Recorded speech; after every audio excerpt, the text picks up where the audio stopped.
Hey guys, my name is Coach Peter and we're here with Reactive Training Systems, and today we're going to be talking about how to manage and deal with a bad meet.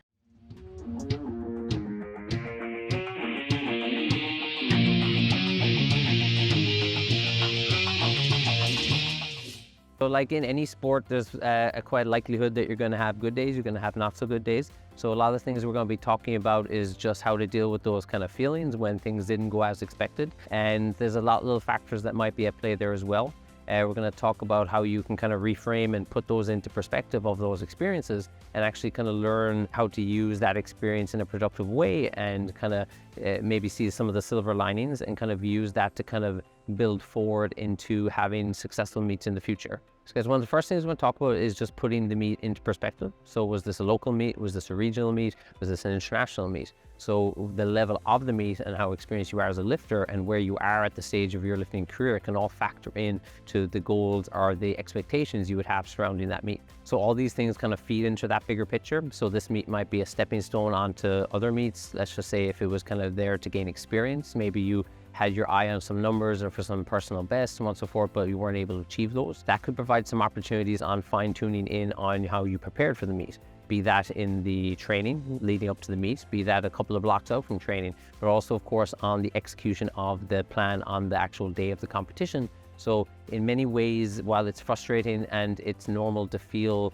maybe a bit dejected and disappointed if the meet falls below expectations, there's also a lot of potential good information that could come from that, and the way that if it's used and channeled correctly, you can use that to help you piece together a plan and an approach that's going to be successful in the future. So one of the things you want to look at is the variables that piece together on that meet day experience. Now, this is a lot of things that can feed into that. So of course, your training, your preparation, how your training was going leading into the meet. Were you feeling healthy? Were you having to deal with some injuries? Of course, maybe the meet expectation or the numbers were a little bit lower than what you've hit in the past, but you were managing some injuries during the prep. All these things can kind of feed into how that went. Of course, there's things like logistics of the meet. Did you have to travel for the meet? Did you have to cut weight? Like sometimes your training numbers were done at a higher body weight, and maybe you had an aggressive weight cut, something along these lines, and that kind of put you in a position that, you know, maybe that cut didn't go so well, and all these things will factor in as well. Also things like, were you training to competition spec? You know, so maybe a little bit of a challenging times in terms of the referee commands. So was it something to do with your just physical performance? You didn't feel ready on the day, or you didn't feel as strong as you thought you would? Were you making some technical errors, or were you getting called by the referees on things that should have been usually okay? So all these are factors that will play in. Also as well, your meet day coaching. So was your handling taken care of by a friend or a meet day coach? Did you bring somebody in to take care of that? So a lot of those things can help you be in a better position for the meet, and of course also allow you to kind of break down there afterwards what went well and what may have not gone as well. So all these things feed into the environment and the variables that feed in towards the meet, and your environment is not a reality. Your perspective of the environment and how you channel that is your reality. So one of the things when just reframing in that performance in the meet as well is, no matter how experienced you are as a lifter, be it that you're a relatively new lifter or you're an experienced lifter, or maybe a lifter who's returning to competition after an extended period of time, every competition is an opportunity to learn, develop, fine-tune your processes. In the sport of powerlifting, different to other sports, we don't get the opportunity to compete on a super frequent basis. So it can be a little bit challenging when things don't go your way, but it's important to take the lessons learned from that and kind of move that forward as well. So we don't want to deny the bad and the things that did not go well and let that kind of cripple us or curtail us in our preparations.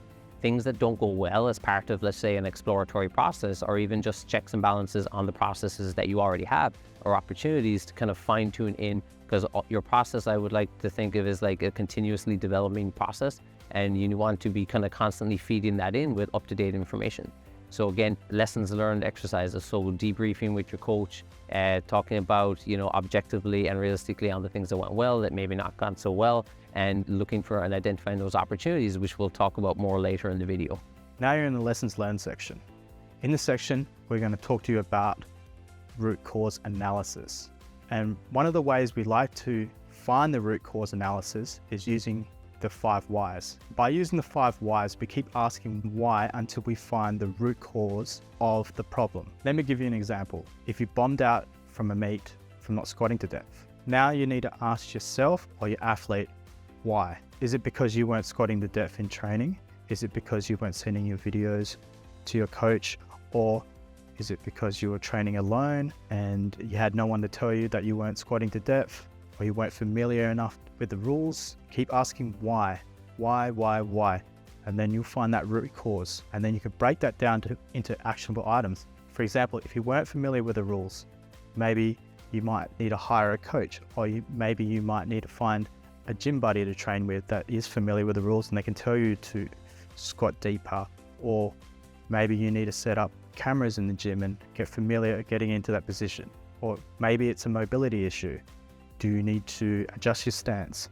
Do you need to work on mobility? Things in those nature. And this is why you need to ask why, because the answer would be different to everybody. Let me share you an example of one of my experiences. So I used to compete in the under 83 weight class. And over the past few years, I've struggled to make my weight more manageable for me to make weight for competition. So I asked myself why. Well, wasn't as dialed in my nutrition as I used to be. Why? Well, I've had more external stress in my life. Why? I've had less time to prepare my meals and be more diligent with my nutrition tracking. Why? Because my sleep has been heavily interrupted a lot lately. Why? Because I've had 2 children over the past few years. So I can't eliminate my children. So what else can I do? Well, I decided to move up a weight class to the under 93s. It's been much more manageable for me. I've had a lot less niggles and training's been going really well. So it's important to keep interrogating the problem until you can find a solution to come up with an actionable plan. Now I'm going to segue to Ross, where he's going to go through the moving forward process. Hey, what's up, y'all? Coach Ross here. You basically have 2 paths. You can quit and not compete again, or you can find a way to move forward. And that's what we want to do. That's what we're here to talk about today. We want to find a way to move forward. One of the big things that's really beneficial that can help us start to move forward is a lot of that perspective and reframing tools that's already been talked about. Those are really powerful. We can use those things and we can use those perspectives and reframing tools to help create our action plan. Just as we can use the lessons learned and understanding the things that we learned are important lessons. They inform us, they give us more knowledge so that they can create that action plan to move forward. And that's really the first step. We have to create an action plan on how to move forward.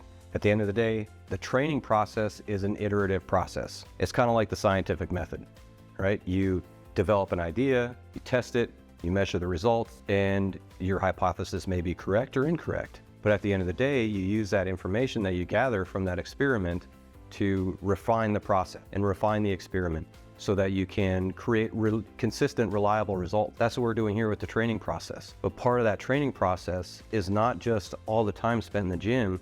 We also have to get that real life data. We have to get that in competition data with all those other things that come at us, all the different pressures and feelings and emotions that come with meet day. We don't necessarily have that in the training environment. So we have to consider that rolled into there and use that information to help adjust and do that iterative process into the training. One way that I like to look at this is when you go out onto the meet, when you go out onto the platform on meet day or even in training, it is a display of your current abilities in that moment of time. When we look at where we're at right there and we think about where we want to get to and where we want to go, we can understand what that gap is. We can understand what then we can do to grow and fill that gap in. Maybe it's instability. Maybe it's force production. We don't know. That's going to be different from person to person. So trying to figure that out through that iterative training process is going to inform you what to do to fill that gap. For example, for many years, my 3rd attempt squats, I struggled with descent speed. I would, as the bar load got heavier, I would slow way down. And then on those 3rd attempt squats, when it got really heavy, I'd slow down even more to the point where I'd start to get this hip shift and then shoot forward in the hole, missing my 3rd attempt squats a lot. And it was struggling. I struggled with it. It was frustrating. So I had to understand what that current ability was and where I needed to do to grow to where I wanted to go. For me at that point, a lot of that was I need to learn to attack the hole. When I can attack the hole with a bit of authority while under control, while under tension, that is what allowed me to maintain a decent descent speed and not slow down too much. And I avoided that hip shift and I was able to stay in position to come up out of the hole and complete the lift. It was awesome. So I had to understand what that was, how the meet was a measure of those current abilities and what I needed to change from my current abilities to get to where I wanted to go. It's important and part of that action plan that we have realistic goals and realistic goals for improvement. And what I mean by that is the goal needs to be unattached to a moving target. In powerlifting, a lot of times we have these goals of, oh, I want to be really competitive. I want to go to nationals. I want to get into the top 5. All of those are moving targets. The qualifying total can change at any point in time. And depending on the competitive landscape, what it takes to get into that top 5 is going to change considerably. In 2012, on my first Raw Nationals, I placed 6th. My total has gone up significantly since then. My placement has gone down. The competitive landscape has changed significantly in the last 11 years of powerlifting. It's pretty mind-blowing, and it's tough. It can be a tough place for a lot of lifters to navigate if our goals are linked to that moving target. Then it becomes unachievable. It's such a, you can't get it. It's so far outside of reach. So it's really important that we have a lot of those realistic goals that are hinged to tangible things that we can really link ourselves to, like the ability to aggressively attack the hole on a 3rd attempt squat, like the ability to stabilize a back position on a deadlift so that we can have a fighting chance to complete the lift. Those are important goals to have. I'm not saying you can't have goals to be in the top 5 or win a national championship or anything like that. No. Go ahead and dream big. I support that kind of stuff. But remember, we can't let that distract us from those important, realistic, tangible goals that are really achievable and that we have a lot more control and focus over. And the other important part of moving forward is that we have to learn to make the choice. We have to focus forward. One of the things that I like to think about in that idea of focusing forward is there needs to be a time limit or a container, like a limitation on how long we can dwell on having a bad meet. Thinking about 2012 again, that was the first national championship for me, and also the first time I ever deadlifted 500 pounds. It was great. I was ecstatic about that accomplishment. I also looked at the results of the meet and thought, oh, what's my deadlift is the weakest length amongst the competition, so I really need to get my deadlift going. I focused a lot on my deadlift. I worked really hard on my deadlift, and I struggled for a long time to get it to move. I was stuck at that 500-pound deadlift for like a year and a half. It was really frustrating. And then I go into the Alaska State Championships, and I go there, finally feeling like I'm starting to build a little momentum. I ended up missing my 3rd deadlift, and I got out deadlifted by a 15-year-old kid in the same weight class. It wasn't a bigger 15-year-old kid, it was the same size 15-year-old kid. I was demoralized. It sucked. The whole weekend after that, I sat in my own self-pity party and with self-loathing, ruined my weekend. It was not fun. Monday morning comes around, I get to the gym, and I sat in my truck outside the gym for 20 to 30 minutes just contemplating, like, why am I here? What is the point? I'm a bad deadlifter, I'm a bad power lifter, and was just still on this woe is me party. And I finally looked at myself in the visor mirror of my truck and I thought, you know, I might not be the best deadlifter in the world. That doesn't matter. What matters to me is that I go in there because this is something that's important to me. Training and lifting weights is important to me. I can't let that be taken for some reason that somebody else is just a stronger person than me. No, this is important to me no matter what. So I made that choice to move forward. I made that promise in that moment to no longer talk bad about my deadlift. I would made the choice to, I'm just going to be the best deadlifter for myself that I can possibly be. I might not be the best deadlifter in the world, but I'm going to be the strongest deadlifter of myself, of the version of myself that I can be. And I'm going to go in and I'm going to focus on the work. I'm going to focus on that training process.